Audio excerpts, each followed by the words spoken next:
A lot of people, keep asking, keep saying that Canelo Alvarez ducked Demtrius Andrade, Jermell, and Jermall Charlo as well, the Charlo twins at 154 pounds.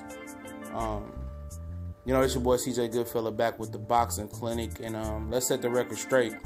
For one, a lot of people don't like Canelo for whatever reason it is. If you ain't getting hated on, you ain't doing something right in the sport of boxing, And he got his fair share of haters, just like he got his fair share of supporters. And, talking about at 154 pounds, yeah, he was young when he first started and made a splash there when he got his world title versus Ricky Hatton, brother Matthew Hatton, at 150 pounds with the WBC, paving the way for his title. And you can poke holes through his career and say, oh, he fought, Josito Lopez, he fought Kermit Citron, blown up welterweights. He did this, he did that. You could do that with anybody's career. And, acting like that he ducked the Charlo twins or he ducked Demtrius Andrade, they can feel however way they want to feel. But Canelo's on the level that they ain't reached yet. And let's just keep it 100.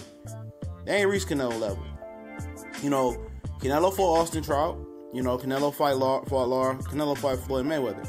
Once you fight Floyd Mayweather, you're not looking down at fights that, I'm just gonna give him opportunity to fight, or I'm looking to fight him. Absolutely not. And you can make the case for, that's why he fought at Super Canelo weight, 155 pounds, to avoid the Charlo twins, to avoid Andrade. For one, I got a video coming about Andrade, stagnant career, and ain't nobody ducking him. He ducking boxing, he ducking fighting. Business wise, man, he's more mishandled than Andre Ward was in his downtime. When he had that 2 or 3 year off hiatus, on and off. I don't think Canelo was, avoiding 154 pounds to avoid the Charlo twins either. But maybe he could have, But he had so much power with those sanctioning belts, with WBC and the WBO to be in particular, and he had the WBA as well. He could do whatever he wants. He could have put them on the back burner and held the belt. For whatever reason he was fighting a Super Canelo weight, I don't know. Then Gulo fight, supposed to be at 154 pounds, he upgraded to 155. For the Lara fight, could have been 154 pounds for Lara's WBA title. He could have put another title. He fought at 155 pounds.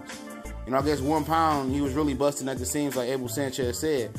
He was a blown-up middleweight trying to squeeze down to junior middleweight and being reluctant to fight the 160-pound ranks. And I think, if anything, he was ducking middleweight. Just like Miguel Cotto was. Now, can you make the case Cotto is ducking the junior welterweight division? Absolutely. He's not going to fight anybody in there that's a threat with juice in their legs. Hurd, Charlos, Andrade, Lara, absolutely not. But for Canelo Alvarez, once you fight Floyd Mayweather, you fight, Austin Trout. When he beat Austin Trout, he instantly blew up.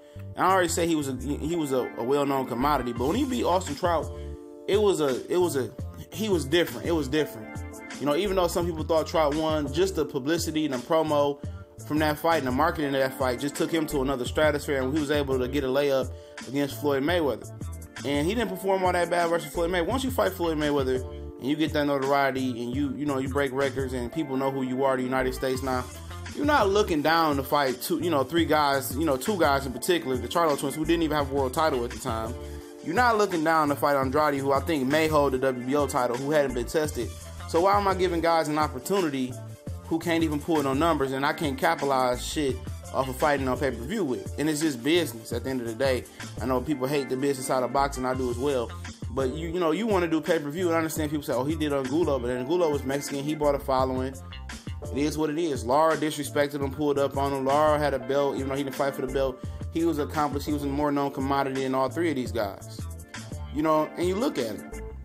Canelo left 154, he came back, fought Lyman Smith for a title. It is what it is. Went to 164.5 versus Chavez Jr. If you look at the junior middleweight landscape today, still ain't nobody throwing no bows and nobody fighting each other right now. Real shit. Ain't nobody fighting each other right now.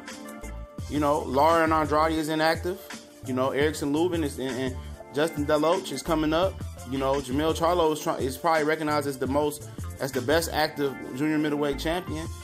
Jerry Swift's heard about to fight Austin Trout. None of the top champions is trying to make fights to separate themselves to even, be in consideration to move up and get a Canelo or a Golovkin fight. So they still stagnant, And Canelo's not about to go back and fight a risky fight and risk his popularity, fighting for peanuts. Amir Khan, he brought a name to the table, even though people say, oh, he could have fought the Charlo. Business. You got to get a name that sells. And the Charlos and the Andrade in particular, ain't fought enough to be a known commodity amongst, the mass, the casual publics. And the Charlo twins they just not excelling into to national and worldwide level right now. And they starting to get the notoriety. If they keep doing what they doing, move up and keep winning, I'm pretty sure they get the Canelo fight.